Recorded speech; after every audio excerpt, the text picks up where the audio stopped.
We have a critical mass of Sharia-compliant residents in Michigan, transforming communities and normalizing criminal behavior. Michigan has been recognized as having Sharia bills. People have been included us in books like WorldNet Daily and Breitbart publications by Philip Haney and Jim Simpson, Leo Holman, Raheem Kassam, and of course Ann Corcoran. Secure Michigan itself has been labeling Sharia bills across Michigan, and as a consequence has itself been labeled by the Southern Poverty Law Center as one of their official anti-Muslim hate groups. That's brought us new levels of harassment and protest. Certainly we are not an anti-Muslim group. We are certainly definitely anti-Sharia. Sharia compliant medical community has been growing in Michigan for 40 or 50 years. The immigration in the medical profession into Michigan has been extraordinarily high, and that's enabled it to establish a structure, infiltrate the business community, the medical community, be people who are not just heads of mosques, but also on commissions and boards set by the governor and other people.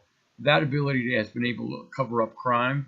For example, FGM, the first FGM federal crime was brought to bear in the last several months, but all these years there have obviously been examples, and it is being uncovered. The Sharia FGM crime has been occurring in Michigan under the radar. We try to focus on Sharia crime because we have so many Sharia compliant people in Michigan. So we focus on honor killing in Farmington Hills, no-fault rape, where Uber drivers in Detroit and Lansing and other parts of the country are in fact raping female passengers simply because they're not covered and because Sharia compliant men think women are property. We're following mosque infiltrations in other parts of the country, wondering what's going on in 140 mosques we have in Michigan. We are unable to penetrate those mosques, and that's a problem. We're very familiar with studies and articles in America and other places about the level of radicalization that takes place inside of mosques. We have no visibility on any of that. We see halal meat and halal food stores and halal shopping all over Michigan. Within a 20-mile radius of one town, Sterling Heights, you can find 75 different places to consume, buy, and or consume halal meat. The Department of Justice continues to have meetings with the Muslim Brotherhood community, favoring them, listening to their complaints, their Islamophobia complaints. That continues now 16, 17 years after 9/11. It continues under the Trump administration. Lawsuits have been filed in Michigan alleging favoring of Islam by communities like Sterling Heights, where citizens' rights to speak out have been curtailed and First Amendment rights are part of the lawsuit. Of course, we've also got sanctuary cities and welcoming cities on the growth path in Michigan. We have over 19 welcoming cities, and we have a candidate for governor who wants to make Michigan a sanctuary state.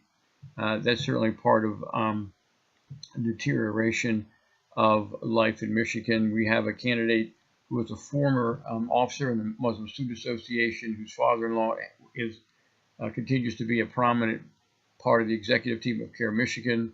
That candidate, Abdul El-Said, was identified by Linda Sarsour at the ISNA convention, and as she invited money to pour in to his candidacy from around the country, and in fact he's raised over $1 million.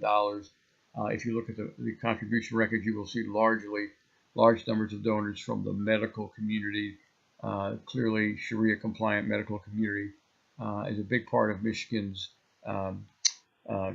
configuration on the topic of Islam.